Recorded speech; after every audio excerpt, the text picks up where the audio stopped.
the number of protozoa. So as I mentioned before, they can live in the ruminal fluid. Actually, the majority of the archaea lives in the ruminal fluid. However, those living within or around the protozoa have a higher methanogenic activity. To count these protozoa, the most cited method is the methyl green, or that using methyl formalin saline solution that it serves to count total number of protozoa and sometimes the viability. In the other hand, Trypan Blue exclusion method is a method that is widely used for human and animal tissues and has an intracellular probe that can get penetrate the membrane and get into the cytoplasm of cells that are under apoptosis.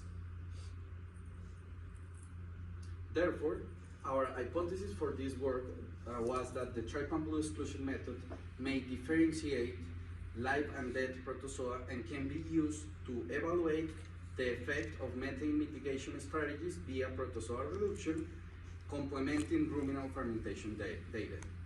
So we have two objectives. The first one was to establish the optimal culture condition for the ruminal protozoa to use Trypan Blue exclusion methods.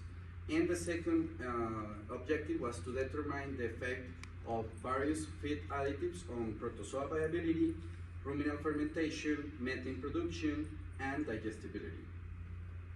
Moving into the materials and methods, we basically use 4 ruminally cannulated steers, Angus crossbred steers, receiving a high grain diet, and they were receiving 2 treatments, no additive or 28 grams per day of yeast fermentation product. So we obtain ruminal fluid from these animals.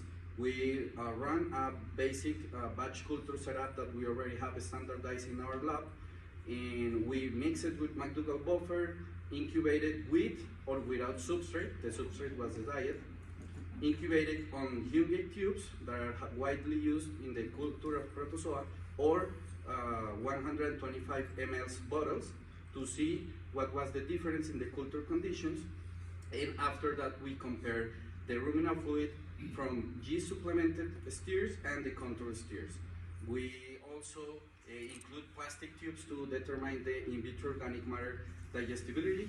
We incubated and obtained samples at 12, 24, and 48 hours, which serve us to obtain samples to determine BFA and methane using gas chromatography, and ammonia using spectrophotometry. Also, the samples from digestibility were filtered and then incinerated to obtain the ash concentration and estimate the organic matter. And ruminal fluid from bottle and tubes were filtered, then centrifuged, and they were diluted in 1:100 proportion, and then the Trypan Blue dye was added, and we count the protozoa in 40x magnitude, obtaining the total number, counting the total number of protozoa and the dead protozoa. In this picture we can see dead protozoa.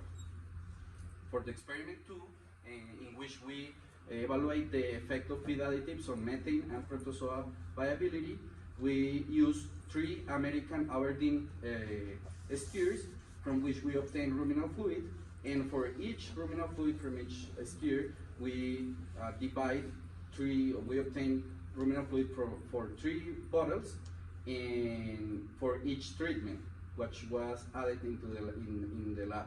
The treatment were the addition of cashew nut shell extract, saponin and tannins. Those were commercial products supplemented at 0.02, 0.2, and 0.3% of dry matter incubated respectively.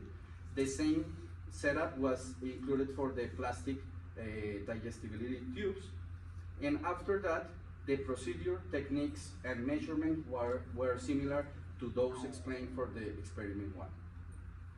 For the statistical analysis for the experiment 1, we use a split plot design. We use the prop mix of ASAS, and we also have repeated measures in which the main plot was the steer, the main plot treatment was the yeast addition, the subplot was the bottle, and the sub-treatment was the culture condition evaluated.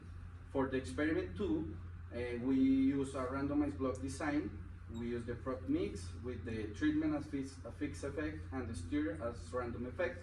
Our experimental unit was the bottle. And for the variables of gas production, ruminal pH, and protozoa, we have repeated measures with a treatment, hour, and their interaction as fixed effect, and random effect as the stirred within day. We use the covariate when significant. We use the value at hour 0 for each variable. Significance was declared when p-value was less or equal to 0.05 and tendency between 0.05 and 0.10. Moving into the results, we observe here that the condition of incubation was better when we include the diet or the substrate, as we can see in the red and the black line. And also we didn't observe any difference between the amount of live protozoa when we use the Hinge tubes or the bottles. So we moved to use those conditions, using the substrate and using the culture bottles, and then we proceed to compare the ruminal fluid from G-supplemented steers or control steers. And as you can see here, the total protozoa were significantly reduced when the ruminal content, the ruminal fluid, proceed from G-supplemented steers. Similarly, the viable protozoa were higher in the control and lower in the G-supplemented. And I want to point out that despite it seems the same cure, the total amount of protozoa is only higher than the live protozoa. Regarding the gas production, we only observe a difference after 24 hours of incubation. However, no differences in gas production was observed after 48 hours. Despite there was less gas produced at 24 hours, and despite the numerical difference observed here, we didn't detect any significant difference between the times of the treatments on methane concentration measured as millimole of methane per gram of organic matter fermented. And this is what we observe here. At 12 hours, in the control ruminal fluid, we observe intact protozoa, live protozoa, and at 12 hours, we already start to see dead protozoa in the ruminal fluid from yeast supplemented steers. And at 48 hours of incubation, we see way more protozoa, and in the yeast steer ruminal fluid, we observe less total protozoa, but also a higher amount of dead protozoa, the blue ones. Moving into the experiment 2, with all the supplement evaluated, we observe a higher concentration of total PFA and a concentration of acetate, propionate, and butyrate compared to the control. And regarding the molar proportion, we observe a higher molar proportion of propionate when we supplement saponins and tannins combination, as well as a lower proportion of branch change BFAs.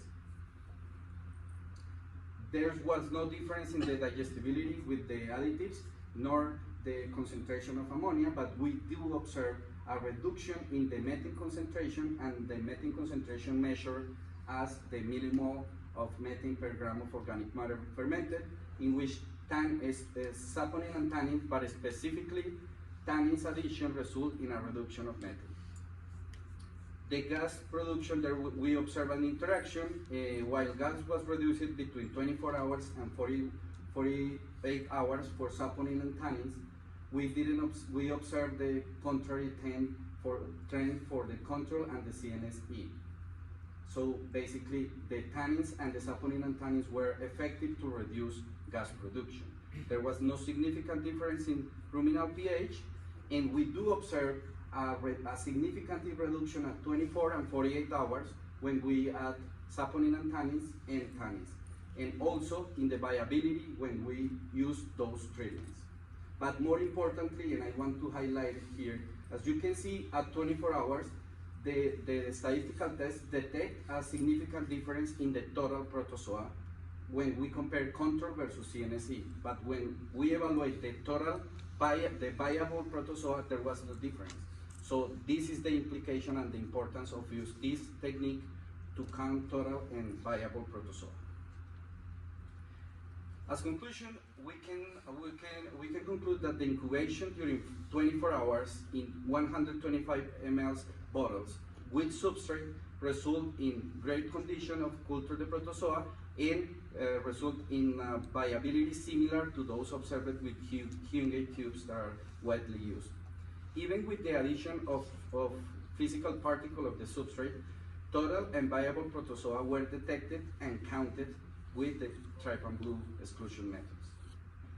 The yeast, the tannins, and the saponin and tannins promote a significant reduction of total and viable protozoa, gas production, and ruminal fluid. And this reduction in viability of the protozoa with the tannins and saponin and tannins coincided with a reduction in methane and gas production. So we can see here ruminal fluid from a control sphere, and right in the bottom we can see a protozoa in apoptosis. That is a ruminal fluid that received tannins addition. So the total protozoa detected with the Trypan Blue exclusion method here was similar to previous reports in cows and in steers. And so we can conclude that Trypan Blue exclusion method is a suitable and simple and effective way to differentiate protozoa under apoptosis, as we can see here in the video. Finally, live and dead protozoa were successfully identified under the experimental condition that I just described, and as a final message, differentiation live from dead protozoa may confirm the real impact of feed strategies to mitigate methane and the effect on the archaeous host, that is the protozoa. With this, I just like to thanks to all my lab teammates in Di Lorenzo's lab and all people in the NFRC Mariana, and I will take any questions. Thank you very much.